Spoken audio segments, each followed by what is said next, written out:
another episode of What's for Dinner. It is Sunday afternoon, it is almost 1 o'clock, and I really wanted to make a pot roast for dinner tonight, but I didn't get it in my crock pot early enough this morning. I would have liked to have gotten it in the crock pot and going around 9 o'clock, but it's been, honestly, a lazy Sunday morning, which we don't often have. I cooked a big breakfast. We had the stuffed French toast and some bacon, and we kind of had a meandering morning. Yesterday, I finished a lot of things out in the garden. I cleaned up the yard. Rick installed a brand new screen door, which we'll show you in a little bit. It's really, really beautiful. It's something that we've needed to get to for quite some time. And it's another thing we can cross off our list. Truth be told, the old screen door just didn't cut it anymore, and we finally have one. The old screen door didn't actually have a screen in it, just had glass, and now we're able to open the window and let the cool breeze in and cross ventilate the house, which I'm really excited about. So anyway, I went to the store this morning to get some things for breakfast earlier, and I happened to check and I got a really nice rump roast. So instead of doing it in the crock pot today, I'm going to start it in the pressure cooker. I have my pressure cooker over here heating up, and I'm going to get this in there. It's a 4-pound rump roast, which is my preference for a pot roast, is a rump. Bottom round rump,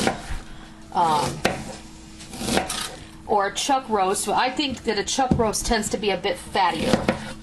I just have a medium onion here. I've peeled it, sliced, cut it in half, and now I'm just slicing it into quarters. I'm just going to toss that in the bottom. You can hear it sizzling. I'm not going to add any fat. I have 4 cloves of garlic. Toss that in there. And I'm going to put my meat in there now. And then I'm going to put that side down. Now, at this point, it's your preference. You can put the meat in first and brown it off if you like. You don't have to. I don't usually do that. I know a lot of people who brown their pot roast before they actually stew it, you know, or braise it. But I have 2 quarts of beef stock, and this is good quality beef stock.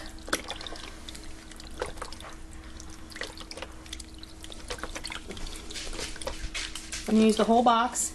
And when you have an electric pressure cooker like this, make sure that you read your manufacturer's instructions. And this has a line, which I am nowhere near, for liquids, but the line is like right in here somewhere. You don't want to fill it more than that. So, the reason I turn it on beforehand, and what you can do with this, I love this pressure cooker because it gets really hot really fast.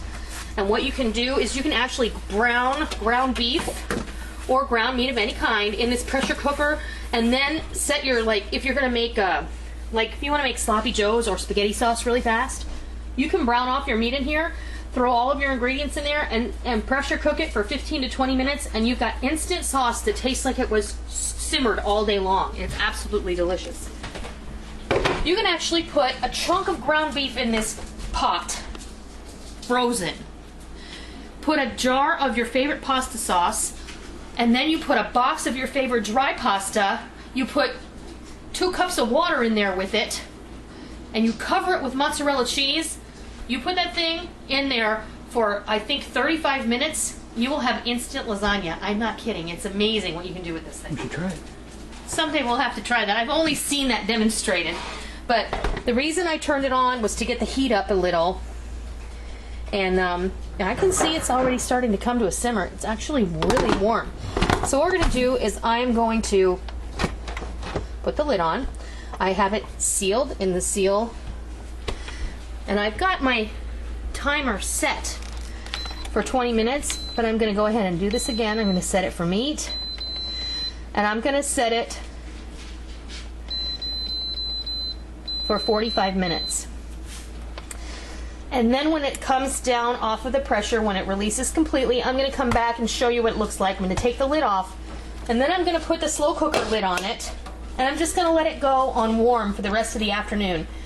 This way, my pot roast will be just like I started it at 9 o'clock this morning.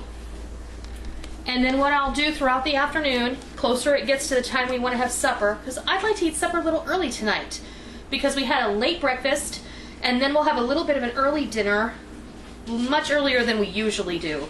We tend to eat a little bit later just because we're so busy, and that's when we get to it. That's not always the healthiest choice, just from a weight perspective. So, you know, we're trying to change things up a little bit in our house. I'm personally trying to eat healthier, and I want my husband to do the same. We're starting to incorporate a few more healthy choices into our diet. Right after I finish the bacon. Right after he finishes the bacon, right. Bacon is not bad for you. All things in moderation. Next to the bananas. When's the last time we had bacon? I really don't even remember. So anyway, I'm going to put some carrots and some potatoes in there later in the afternoon and let that cook, because those will only take about 30 minutes in there on a slow cook setting, and then we'll be able to have supper. So when this is ready to come down off of its pressure, I'm going to bring you back and I'm going to show you what happens next. Not that it's anything special. We're going to take off the pressure lid, we're going to put on the slow cook lid, and then later we'll come back and we'll put in the other vegetables that we're going to use, and we'll fix you a plate, because I know you're going to be hungry by then. So we'll see ya. We're back, and our 45 minutes has come to a close. So what I did was I removed the pressure lid after it had come down from and had depressurized. You'd never want to take this lid off until it's completely depressurized. Otherwise, you will have a giant mess on your counter. Ask me how I know that. Okay, so what I have, and this, it tastes fabulous. I already snuck a taste, and Rick's going to do the same. You can see that it's starting to simmer. I put it on 2 hours on stew. So I'm not going to put the pressure lid on. So this way, it's just simply going to, I'll trade places with you, sweetie. It's going to act as a slow cooker now. So what I want to do is, I had a fork. Now what did I do with it? It's right here.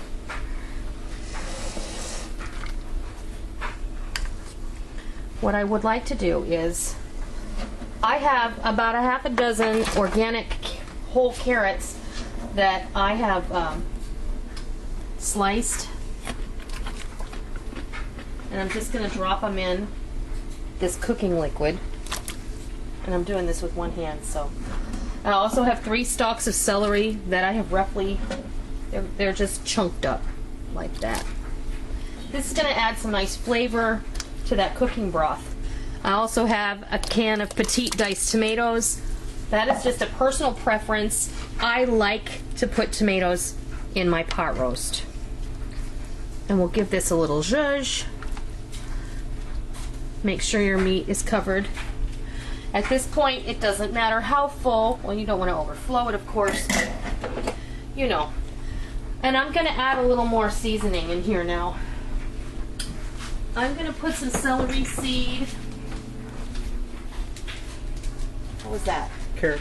Uh-oh. I stepped on one. Oh, well, don't put that one in there. No. I'm just going to put a little sprinkle. I'll just eat that one off the floor. You're going to rinse it, are you? Help. So I'm going to throw a bay leaf or 2 in here. Who got that?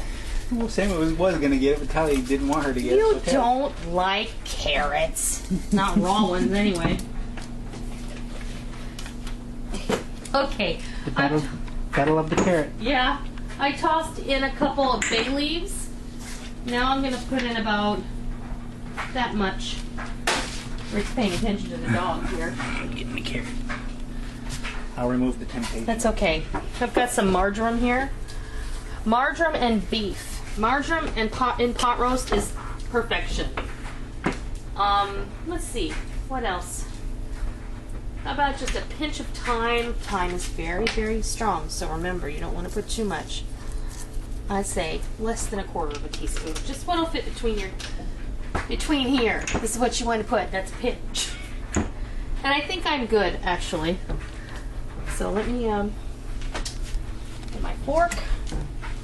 Give this another zhuzh. And you'll notice that in my last pot roast, when I usually make pot roast, I usually use onion soup mix as my base for my flavoring. But this time, I didn't want to do that. I wanted to do it with the pure flavors of the vegetable and the beef stock. without adding that additional salt. What I did do before I brought you back is I did put about a teaspoon of the Himalayan pink salt in there, and that will be enough because we can season it ourselves if we want to. So now all I'm going to do is I'm just going to let this simmer for the rest of the afternoon. It's about 3 o'clock now, and we're going to let this simmer, and we're probably going to eat, I don't know, around 6 is when I would set my goal to eat. So I'm going to leave it up to the family whether we have potatoes cooked in with the beef or if I make mashed potatoes on the side, but I think I know what the answer is going to be. In with the beef? That's not the answer I expected, but okay, that's easy.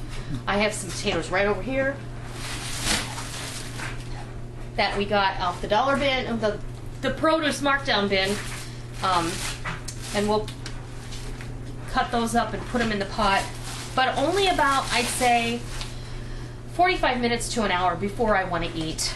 Otherwise, these will turn to mush. I don't want to pressure cook these because they will turn to mush.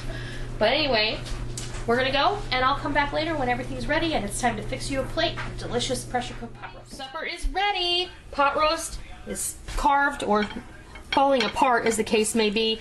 What I did was we ran out, and Molly wanted to take some photographs for her video this week, so we ran around town, went downtown by the river, and we were gone for about an hour. And when I came home, I took the pot roast out and sliced it and covered it up. And then I put some potatoes in the pot with the liquid, and I let them cook for about 20 minutes, and they're perfectly done. Then I took all the vegetables out of there, and I added a little more stock, and I thickened the gravy with some Wonder flour, and I brought it up to a simmer. I added some kitchen bouquet, some salt, and some cracked black pepper, and dinner is served, folks. So let's fix you a plate.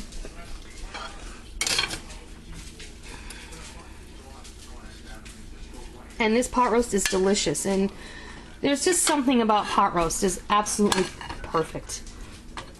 And here we've got celery, carrots, and potatoes, a little tomato,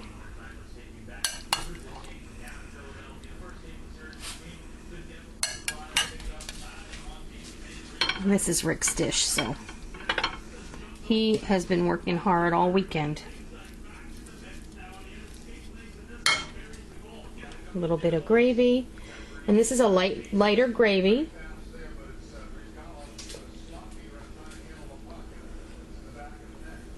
Who doesn't love pot roast, right?